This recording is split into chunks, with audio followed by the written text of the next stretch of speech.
Por mucho tiempo, auditorio, vamos a tener que platicar, conversar y escucharnos sobre lo que el domingo decidimos los mexicanos, a favor o en contra. Una gran mayoría a favor de Morena y el proyecto de Andrés Manuel López Obrador, hoy presidente electo de México, aunque hay que esperar los tiempos de ley únicamente para hacer la declaración de lo que ya sabemos. Es contundente el triunfo de Morena en México.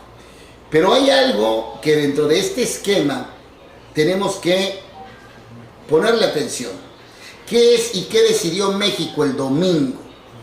Un México agraviado por la corrupción, por la impunidad, por el abuso de poder, por el tráfico de influencias, por la delincuencia, por los muertos, por los perseguidos políticos, por Ayotzinapa. Vamos, por un México que se había colapsado entre la violencia, la corrupción, la impunidad, la injusticia, la pobreza.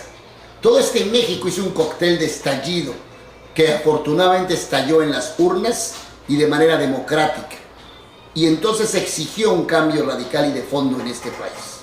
Pero fue tanta la efervescencia que quizá habría que ver que este país entró en un camino histórico que conoce, y conoce muy bien, el gatopardismo, el cambiar todo para que todo quede en el mismo lugar. ¿A qué me refiero?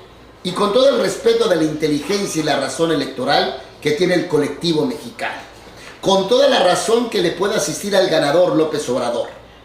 Pero México decidió exactamente lo mismo que no ha querido, exactamente lo mismo que nos llevó al punto del hartazgo y del agravio.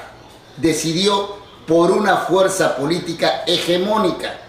Se va el PRI con su hegemonía política, con todas sus gobernaturas, con toda la mayoría en el Congreso, en el Senado, con la presidencia y el presidencialismo absoluto, central y poderoso.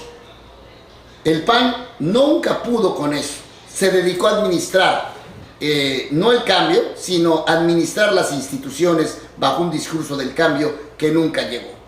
Pero ahora después, desde luego del 2000, cuando vino la alternancia, eso sí en México, ahora nuevamente México vota por una fuerza hegemónica que tendrá el poder concentrado en una sola persona, Andrés Manuel López Obrador, quien tendrá casi 315 diputados en la Cámara Federal de Diputados en San Lázaro, la mayoría en el Senado, la mayoría de las gobernaturas, la mayoría de los congresos locales, la mayoría de alcaldías.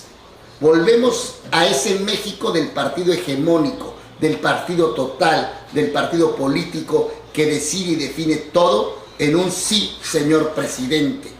Y esto es precisamente el camino y la ruta que nos llevó al momento de la crisis, del hartazgo, del estallido, que en las urnas lo hicimos estallar y que desde luego se hizo resonar. Pero ¿por qué regresamos a esto? Es un asunto cultural, idiosincrático. En todo caso, es un asunto que Andrés Manuel López Obrador debe de ver y debe de verlo con estatura de jefe de Estado.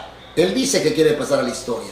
Tendrá que pasar a la historia como el presidente de una fuerza hegemónica que no la va a utilizar para avasallar a la República, para avasallar a opositores y para imponer su voluntad con el autoritarismo que en esa silla presidencial donde él se quiere sentar en Palacio Nacional y donde se sentará es precisamente el mal histórico que la ha acompañado.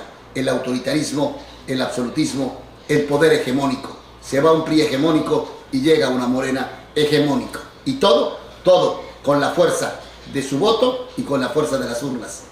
¿Dónde quedamos? ¿En el mismo lugar? Es una pregunta. Piénsele, reflexione.